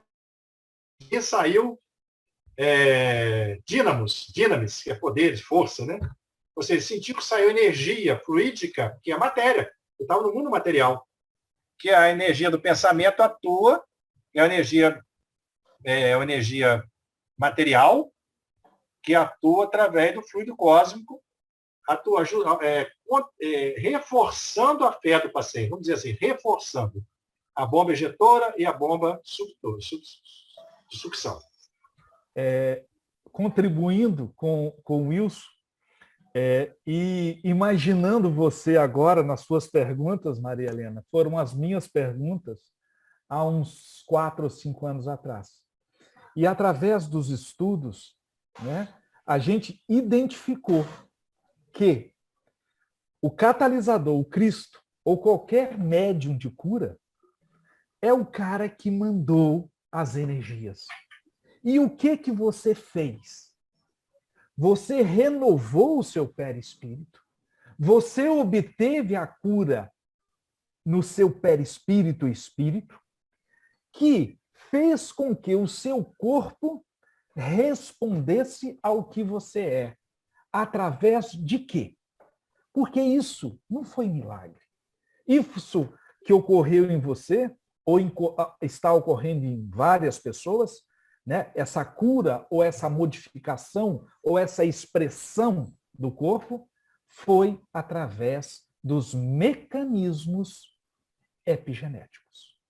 Ok? Foi através da ubiquilação, foi através da metilação e a desmetilação do DNA, foi através das modificações de estonas que tudo isso ocorreu. Então, os milagres do Cristo, eles ocorreram de forma harmônica, através de mecanismos que a ciência hoje começa a explicar. Então, o seu pensamento estava lá, informaçãozinha lá guardadinha. Através do seu pensamento, veio a cura na forma do ligar e desligar de genes, na metilação e na desmetilação de um gene do seu DNA, ou nas modificações de estonas, criou-se o caminho e houve a cura, ou houve a doença. Então, mais um convite para que você possa ler o que eu fiz numa dissertação. Está lá essa coisa, tá? Helena, porque ali mostra como que a gente pode transcender através da pesquisa, e esse é o sentido do GE, é esse o sentido que o Wilson está aqui, eu estou aqui, porque a gente quer mostrar para a comunidade espírita que a espiritualidade do ser, as modificações que ele faz, isso tem e causa expressão neste corpo. Tá certo? É por isso que nós estamos aqui. Eu estou, na verdade, começando, né? Não, mas Começando, a sua pergunta... assim, eu tenho outro tipo de mediunidade, mas, assim, essa abertura para mediunidade de cura, né? O Então, médium de cura é apenas um instrumento, minha irmã. sim, mas eu quero dizer assim, essa habilidade, ela é natural do médium, ele já nasce com essa habilidade, né? Ou ele aprimora, qual é o objetivo do treinamento? Primeiro, com relação ao médium de cura, tanto que não é tão necessária a presença da cirurgia espiritual para dentro do médium, nós estamos fazendo trabalho atualmente online. Então, quer dizer, tudo é baseado em energia. Né? É tudo emissão de pensamento dos quem está aplicando. Perfeito. E daquele que está recebendo. Né? Nós estamos a gente prepara, a gente faz as duas partes. A bomba faz um trabalho com o paciente, dele ficar receptivo, vamos dizer, aquilo que eu falei da fé, né? Ele ficar receptivo para receber essas energias. E trabalhamos os outros que estão emitindo energia. Então, trabalhamos a bomba de sucção e a bomba de ejeção. Nós somos aqui simplesmente facilitadores. Nós estamos aprendendo a sermos facilitadores.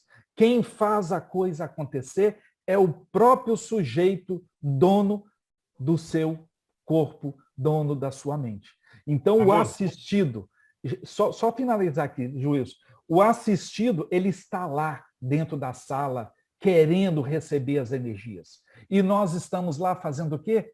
Doando as energias. Só que quando você doa, sabendo como é o processo de doar, é o que nós estamos fazendo aqui agora, né? O Wilson deu uma aula para nós de pensamento e saúde. O que o pensamento faz? Se você sabe o que o pensamento faz, é muito mais produtivo. Você executa uma produtividade em vez de uma produção. Então, é por isso que o saber facilita a produtividade. Tá ok? Vamos? Sim, não, só complementar, que nós somos elemento facilitador, só complementando em relação a Jesus. Quem somos nós, né? Se até Jesus colocava que a tua fé que te curou, como que nós vamos nos aventurar, nos arvorar e dizer que nós somos os médicos que estão curando a pessoa? E nós estamos fazendo isso aqui, ó. Eu, Wilson, Leila, Nira e muito Carol, nós estamos aqui para quê? Fomentar em vocês que nós somos instrumentos para que o outro possa usufruir desse mundo bom. Tá certo? Desse mundo Obrigada. Bom. Vai, Ideia. Eu quero parabenizar vocês, agradecer, viu, doutor Raimundo, doutor Wilson, e eu achei interessante porque eu li um livro de doutor Sérgio, O Cérebro Triuno, e eu relacionei bem com muitas coisas que vocês colocaram aí, né? Eu não sei se vocês conhecem. Conhecemos. Eu conheço, tá? Conhecemos. Da Associação Médico Espírita, né, Rio Grande do Sul. Doutor Décio, e aí ele relaciona as casas mentais, né, com as leis de Deus, né, com a lei de conservação, lei de destruição. Então, ele segmenta, né, as casas mentais, em cada lei dessa segmentada, e ele explicita muito bem, eu achei muito interessante, porque nós transitamos nessas 3 casas. Mesmo que nós estejamos em determinado patamar evolutivo, nós somos o humus ainda, né? Nós temos ainda a ligação, e é importante também, porque é o instinto de conservação, né? O cérebro reptiliano. Então, assim, a gente transita nas 3 casas, mas claro que a gente está tendendo à ascensão mesmo, né? Para a terceira andar da casa. Então, eu achei bem interessante nesse livro essa associação que ele fez, né, com a terceira parte do Livro dos Espíritos, né? Das leis de Deus. Achei muito legal. E eu queria ver o estudo, viu, doutor Raimundo, esse que você... Eu já peguei um estudo seu uma vez pelo e-mail, há muito tempo atrás. Esse é outro? Qual estudo? Esse que você falou que aqui poderia... A tese, a sua tese. A Carolzinha está com ela ali, depois ela passa para vocês. Nós temos também a nossa forma de fazer assistência espiritual. Que foi a nossa forma de fazer assistência espiritual, foi aprovada pelo Conselho de Ética de Pesquisa e registrada na Plataforma Brasil. tudo que o GE faz, ele faz dentro dos critérios da ética médica, que nós somos da Associação Médico Espírita do Estado do Espírito Santo. Então, vocês vão ver que tudo que a gente está falando aqui, nós estudamos muito, né, Wilson, para estarmos aqui neste patamar de querer mais irmãos que nos auxiliem nessa obra, tá certo? Porque nós somos substituíveis a qualquer momento, mas a obra não pode parar. Valéria. Só um minutinho, Raimundo. Desculpa, comentando o que ela falou, esse lance de transitar entre as três é muito interessante. E a Bárbara, né, que falou do treinamento dela, é exatamente isso, né? Ela vai de alguém que está no incêndio, mas ela inicialmente tem um instinto de conservação, mas depois ela vai raciocina e vê uma saída, né? Então vai transitando. E até porque, tanto que o cérebro reptiliano límbico não atrofia, né? Se a gente pudesse anular, se começar só a razão, a gente faz o quê? Vai adquirindo novas habilidades e aquilo que nós já assimilamos de forma automática, botou a mão no lugar quente e tira imediato, é automático, né? Nós automatizamos isso tudo. E o que eles falam é o seguinte, que a evolução vai fazer com que um dia nós automatizemos o amor, né? A gente vai olhar para a pessoa, automaticamente o amor vai chegar na frente ali. Então, nós estamos treinando isso. O espírito de luz, ele já incorporou todas essas coisas do reptiliano, incorporou todas essas emoções de forma equilibrada e já está incorporando o amor de uma forma automática também, né? Nesse sentido. Isso aí, Wilson. Maravilha. Agora vamos dar oportunidade para a Valéria Marinho. Olha que coisa, né? Boa noite. Primeiro, gotas de luz. Que coisa maravilhosa isso aqui, hein? Muito bom. Muito obrigada por eu poder estar participando também.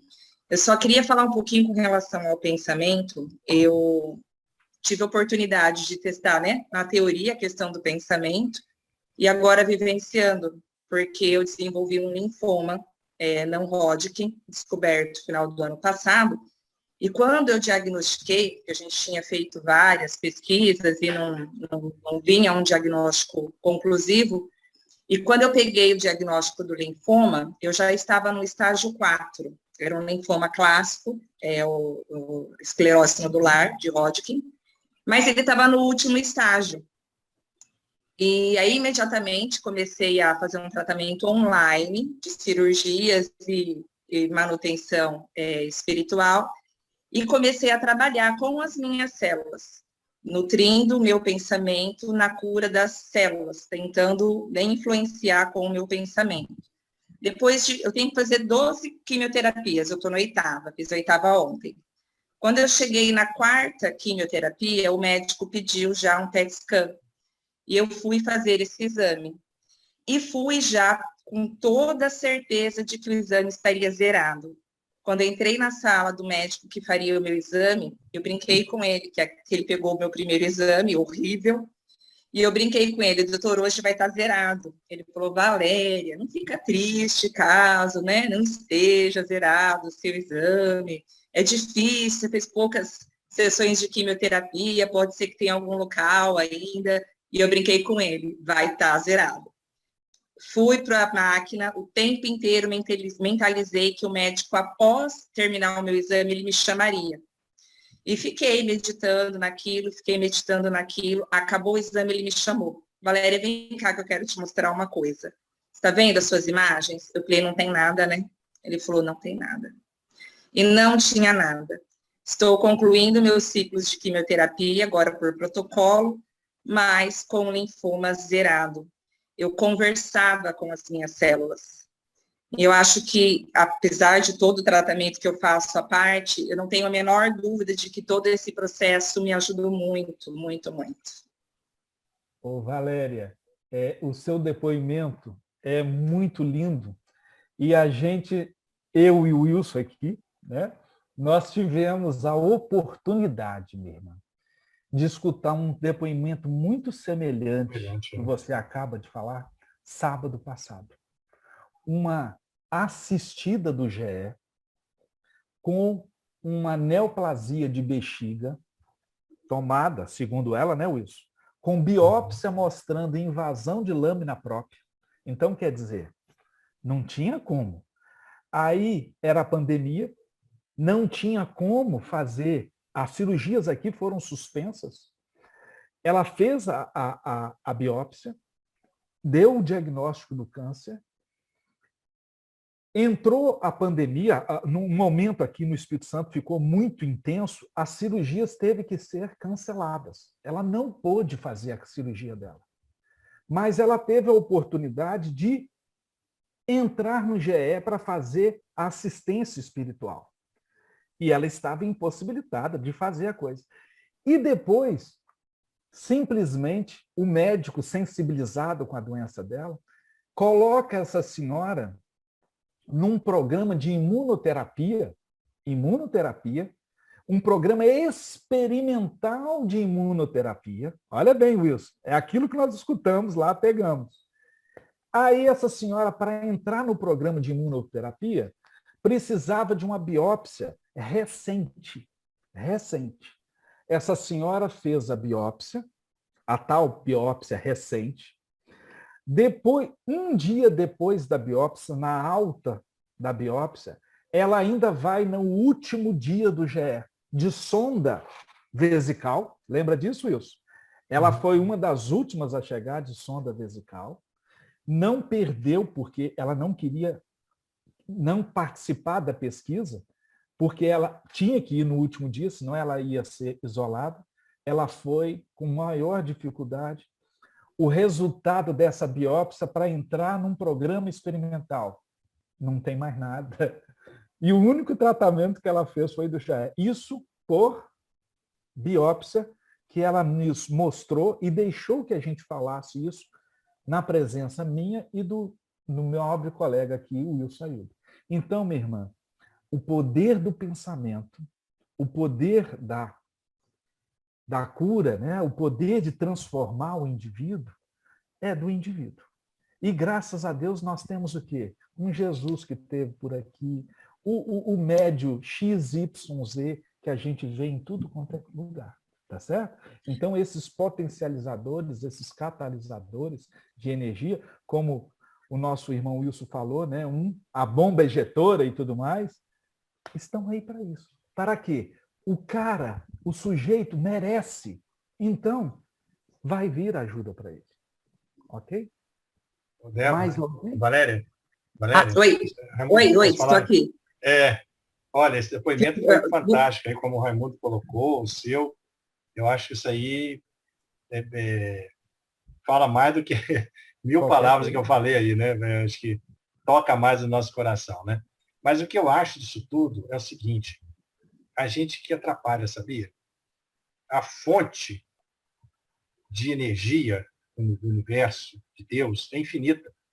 É como se fosse uma usina de energia. Nós temos uma tomadinha que é a nossa fé. Se a gente botar a tomadinha, nessa tomada vai captar essa energia dessa usina, pode captar essa energia toda de Itaipu, no caso da usina de Deus é muito maior, ou captar um pouquinho. Então, se a gente tiver, igual você falou, essa confiança, essa fé, essa certeza, e mudar nosso comportamento, despertando sentimentos bons, né, mudança de padrão, você vai entrar em sintonia, tudo questão que eu falei, tudo é sintonia, energia mental é sintonia. Você vai estar em sintonia com essa energia dessa fonte do amor infinito, dessa energia que cura tudo, e você vai ser capaz. Por que Jesus falou isso, né? Quando os discípulos chegaram perto dele, por que nós não conseguimos curar, expulsar os demônios? Por causa da vossa pouca fé. Por que nós não conseguimos? Jesus falou, se tivesse fé do tamanho de grão de mostarda, eu conseguiria tudo isso. Então, é o tamanho da nossa fé. Nossa fé é o nosso amor. É isso que limita o que nós vamos receber. Que limita, o fator limitante somos nós. Somos nós. O dia que a gente tiver essa capacidade de desenvolver essa fé, esse amor, essa certeza, essa confiança, não atrapalhar com pensamentos de insegurança, de medo, de revolta, principalmente de revolta, né, que muitas vezes a doente fica revoltado e culpando as pessoas, culpando os outros, assumir a nossa parcela de responsabilidade sobre aquilo e acreditar que a gente pode se curar, nada segura. Olha, doutor, e não foi sempre assim. Eu sou, assim, tô no movimento espírita desde que eu me conheço por gente. Então, assim, tenho 40 anos, durante 38 anos foram teoria. Porque quando começou o processo, eu tive muito medo. Eu tive medo porque eu tenho uma filha, tenho, né, pequena, fez 10 anos agora. Então, eu entrei num processo de medo muito grande. E esse medo me destabilizou um pouco. E aí a gente não achava diagnóstico. Então, quando eu entendi, quando eu parei, quando eu respirei, e que eu entendi que o medo só ia deprimir o meu sistema imunológico, porque eu comecei a aprofundar e estudar mais, e eu vejo que tem pesquisas hoje que apontam isso, né? O medo, essa frequência do medo realmente destrói o sistema de defesa da gente, né? Então, quer dizer, a gente fica mais vulnerável ainda. Quando eu comecei a entender que se eu não saísse da frequência do medo, não ia dar certo, foi onde as coisas começaram a melhorar. Aí até deu uma melhorada por conta de outros tratamentos que eu faço, deu uma acalmada, e quando voltou, aí já voltou mostrando, né, a severidade, o grau que eu estava. Eu conversando com outras pessoas que descobriram no mesmo estágio que eu, teve pessoas que com 6 sessões de químio ainda tinha tumoração, com 7 ainda tinha tumoração, então até o meu próprio hematologista ficou surpreso quando a gente pegou o PET scan, meu PET scan estava horroroso. Eu tinha nos 2 lados supraclavicular, mediastino, fígado, baço, pâncreas, osso, eu falei, meu Deus, né, será que eu vou ter que ir para transplante? Dentro da medula, estava dentro da medula óssea já, quadril, estava em fase terminal. Quando eu fui fazer quando eu passei pela primeira cirurgia espiritual, eu estava tendo dores já na região de fígado. Então, assim, já estava tudo muito bagunçado, então foi tudo muito rápido. Mas quando eu peguei o diagnóstico, eu falei, eu vou sair dessa, eu vou criar minha filha. E aí eu me entreguei realmente nessa fé e o medo ele nunca mais veio, a não ser a certeza de que eu sairia dessa e que eu não estava passando por aquilo à toa. E me veio uma certeza muito grande de que eu ainda estava recebendo grandes bênçãos, ainda estava sendo atenuado do que poderia realmente estar acontecendo, né? Então só veio o sentimento de gratidão e de fé. Não, foi maravilhoso ouvir a Valéria. É só contribuindo também, porque foi dito que nós podemos ser agente, nosso amor pode ser agente no outro, né? E nisso, um amigo meu ontem foi levar a esposa no médico, ela com muita febre, passando mal, suspeita de câncer, e ela acho que estava com PCR 150, alguma coisa assim, com uma infecção muito grave. E aí ontem ele falou, vou dar um passe nela, vou fazer o culto, vou dar um passe nela e vou fazer um passo no sopro, tu reza junto comigo. Eu em casa, no momento do culto, fiz a oração aqui, ele deu o passe e tudo mais. Hoje, os médicos, ele voltou, refizeram os exames, e assim, a infecção baixou de tal maneira que os médicos estavam confusos. E eles não entraram com uma medicação anterior, né? Então, assim, eu ouvi isso da Valéria e lembrar disso agora foi perceber a atuação do pensamento, da fé, do amor e da magnetização em tudo que a gente está vendo aqui. Só para ajudar a pensar também que a gente pode ser um agente atuante no outro, né? Podemos, apesar do outro não ter essa fé assim tão forte, com a nossa a gente pode contribuir um tiquitinho, né? Um tiquitinho, como é que em Minas a gente fala, um tiquitinho já dá muitão. Isso aí. E nós temos, lembrando que a nossa próximo encontro é daqui a 14 dias, né? Sem ser na próxima sexta, na outra. Olha bem, essa reunião aqui é livre, tá? É livre. Porém, aqueles irmãos que queiram, num futuro próximo, ser voluntários do GE, por favor, preencham a frequência com a nossa irmã Carol, ok? Porque é a única forma que eu tenho de controle se estão vindo nas reuniões e tudo mais. Tá ok, Kelly? Inclusive você, tá? E agora, nós vamos ter que encerrar. O papo é tão gostoso, a gente passaria aqui horas, né, falando sobre isso. Lembrando que no último domingo do mês, eu vou fazer um momento, né, dentro da palestra da reunião doutrinária da Casa do Caminho, eu vou explicar o que é a nossa assistência espiritual espírita desenvolvida pelo GE. Eu vou explicar as salas, eu vou explicar o porquê das dinâmicas de grupo, tudo isso aí, tá bom?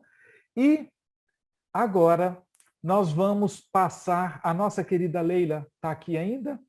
A Leila é a querida irmã que nos proporciona, ela cedeu uma sexta-feira a cada 15 dias para que a gente pudesse estar aqui passando, né? Usando a sala compartilhada. Então, nós devemos muito, né, a essa irmã que está a todo momento nos ajudando nos momentos mais alegres e mais difíceis, né? Então, eu devolvo a palavra a você, querida Leila, e desde já agradeço e peço até desculpa por ter passado um pouquinho do tempo aí, mas é que o assunto precisou, tá bom? Obrigado. Quando o assunto é importante, a gente se interessa, acho que o momento aqui é de... Nós não estamos pensando aqui no horário, e sim no conhecimento, então a gente está bebendo diretamente na fonte. E eu vou dar uma choradinha nas pitangas, né, porque a sala está bem cheia, tem muitas pessoas aqui que não estão tendo a oportunidade ainda de continuar na sexta-feira conhecendo um pouco também da mediunidade, né? A gente discute aqui na sexta-feira o estudo do livro dos médiuns, mas sempre trazendo questões práticas, né, relacionadas ao tema, mas nos ajuda muito. Então, fica o meu convite para vocês, né, que permaneçam conosco. Essa aqui é a nossa reunião, essa sala, o mesmo link, mesmo ID. A diferença é que uma semana é a Leila, na outra semana é o Raimundo, na outra semana é a Leila, então a gente faz a dobradinha, tá bom?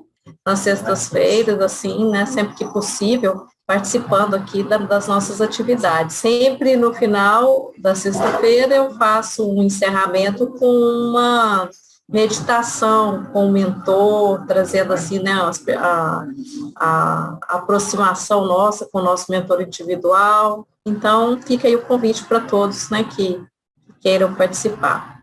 Um abraço, gente. Boa noite. Fiquem com Deus, viu? Fiquem com Deus. Não sumam.